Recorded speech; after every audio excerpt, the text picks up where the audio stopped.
안녕하세요. SLP 아이예입니다. 오늘은 자폐에 관한 책을 여러분께 소개해드릴까 합니다. 발달아이와 자폐 등 장애를 가진 가정에서 하루의 일과는 독서를 할 수 없을 정도로 정신없이 바쁘지요.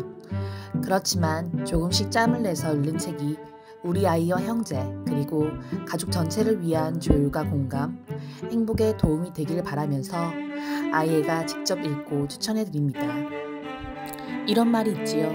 같은 분야의 책을 100권 읽으면 전문가가 된다.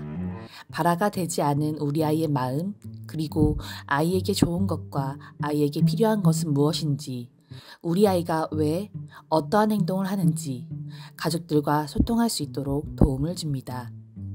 제가 직접 선택해도 소개해드리고 싶은 책이 많아서 영상을 두 편으로 나누었습니다.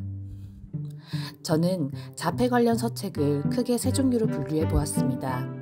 첫째, 자폐인 자신이 쓴 책. 둘째, 자폐인 가족이 쓴 책. 셋째, 자폐와 심리학회 등 전문가가 쓰고 출판한 책입니다.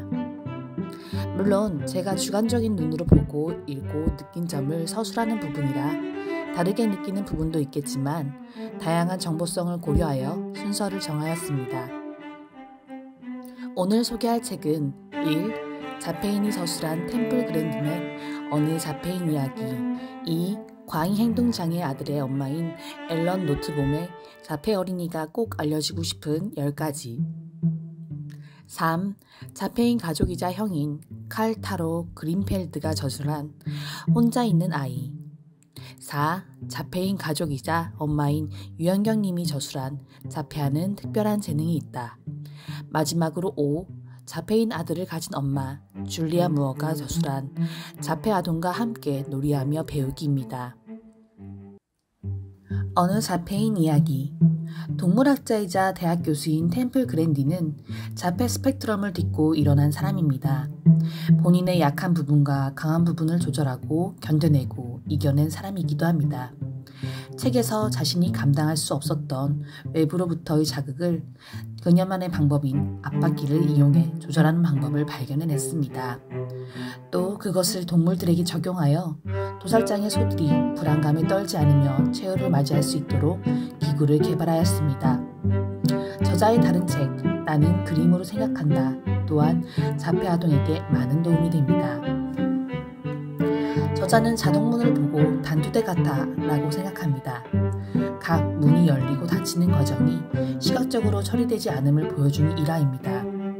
또한 자신이 수음을 한다고 생각하는 교사를 만난 경험도 있습니다.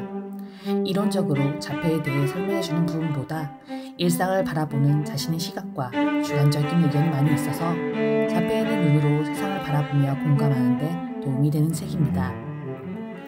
자폐 어린이가 꼭 알려주고 싶은 10가지. 저자는 과잉행동장애를 가진 두 아이의 엄마입니다. 이 책에서는 자폐 어린이가 세상에 알려주고픈 자신의 이야기를 10가지로 나누어 쉽게 설명하고 있습니다. 모든 자폐의 성향은 다르지만 많은 발달 아이들에게 도움이 된다면 좋겠습니다. 하고 저자는 말합니다. 우리 아들이 자폐라는 진단을 받고 난 뒤 처음 한동안 이런 질문들이 내 가슴을 찔렀다. 그 애는 이제 정상이 될 수 없는 건가요? 난 처음에는 망연자실했고 나중에는 거의 질문한 사람이 가여워질 정도로 건방지게 대꾸했다. 정상이란 게 있다면 그런 때가 오겠죠. 라거나 그렇게 된다면 그 애가 나보다 나아지겠네요. 처럼 대답하는 방법을 배웠다. 여러분의 아이에게는 많은 사회적 자아가 있다. 그 모두를 끌어안는 것, 그렇게 함으로써 한 아이를 모든 아이로 받아들이는 것, 이것이 우리가 정상을 재정의하는 방식이다. 본문 발제. 혼자 있는 아이. 저자의 동생 노아는 자폐가 있습니다. 같은 작가인 저자의 아버지는 노아의 특수교육에 들어갈 돈을 벌기 위해 잡지에 들어갈 글감들을 계속 적어나가며 일을 했고 화가가 꿈이었던 엄마는 노아를 위해 꿈을 포기했으며 아이를 위한 책을 몇 권 출판하여 세상에 노아를 알렸습니다.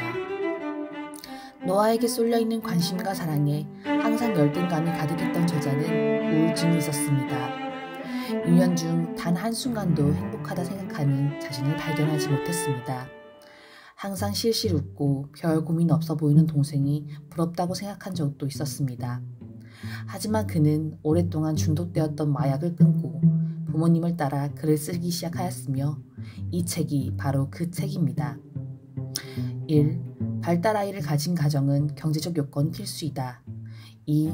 발달아이의 형제자매는 어쩔 수 없는 열등감과 책임감, 우울감에 시들리는 경우가 많다. 저자는 빨리 발견하고 좀 더 강도를 높이고 주의를 기울여 한시라도 빨리 적절한 요법을 써라고 하는 오늘날의 자폐증 치료 전략을 믿지 않습니다. 단순히 발달이 늦은 아이들과 자폐아이와의 구분, 아이에게 맞는 특수치료 찾기, 언어가 트이지 않는 아이의 인지능력 올리기, 성인 자폐인에 대한 보호시설 외에도 세상에 알려진 자폐아에 대한 정보는 너무나도 부족했기 때문입니다. 대부분 자폐아이에 대한 책은 희망이 가득합니다. 자폐인 본인이 썼거나 그의 보호자가 썼거나 연구원이 쓴 책들입니다.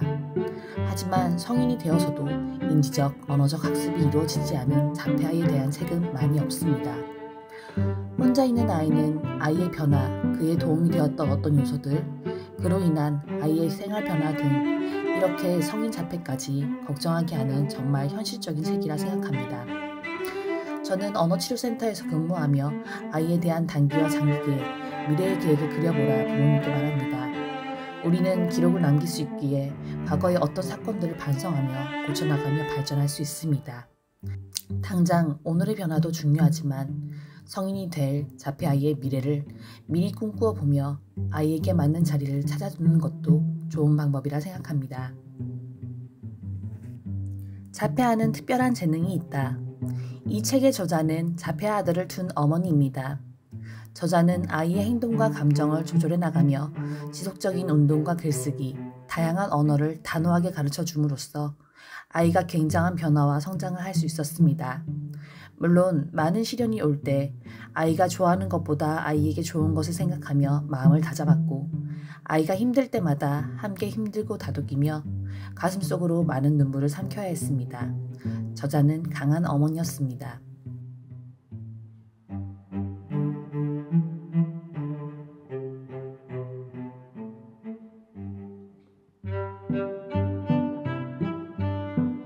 글을 읽으며 세상에서 가장 훌륭한 선생님은 어머니라는 말에 공감하며 존경의 뜻을 전합니다. 대신 어머니라는 단어에 국한되지 않은 가족 모두의 결실이라 하겠습니다. 아이들은 어른이 밟고 지나간 길을 따라 걷는다는 것을요.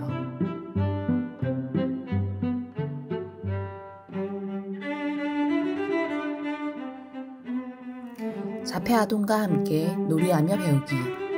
1. 아이가 좋아하는 것을 할 것.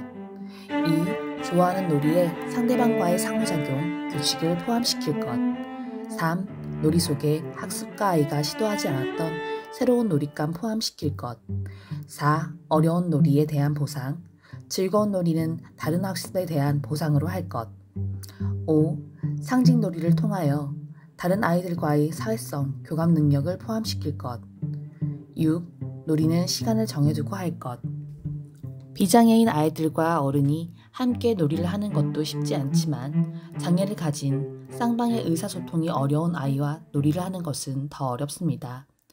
그런 자폐아동의 부모님과 보호자, 친구, 선생님 등 주변 사람과 본인을 위하여 발간된 자폐아동과 함께 놀이하며 배우기는 놀이를 위한 많은 도움을 주는 책입니다. 물론 고기는 자폐성을 가진 아이들에게 적용이 가능하고 많은 시행착오도 있겠지만 놀이 선생님이 아니면 가르쳐줄 수 없는 놀이 방법들이 나열되어 있습니다. 책을 읽어보시고 우리 아이에게 가능한 놀이 방법과 세울 수 있는, 학습할 수 있는 놀이 규칙을 시도해보는 것이 좋을 것 같습니다. 가장 중요한 것은 책을 읽고 나와 내 가족, 지금의 상황에 접목시켜보는 것이라 생각합니다. 자폐를 가진 가정을 위한 추천도서 5권, 다음 시간에도 오늘만큼 좋은 책을 소개해드리겠습니다.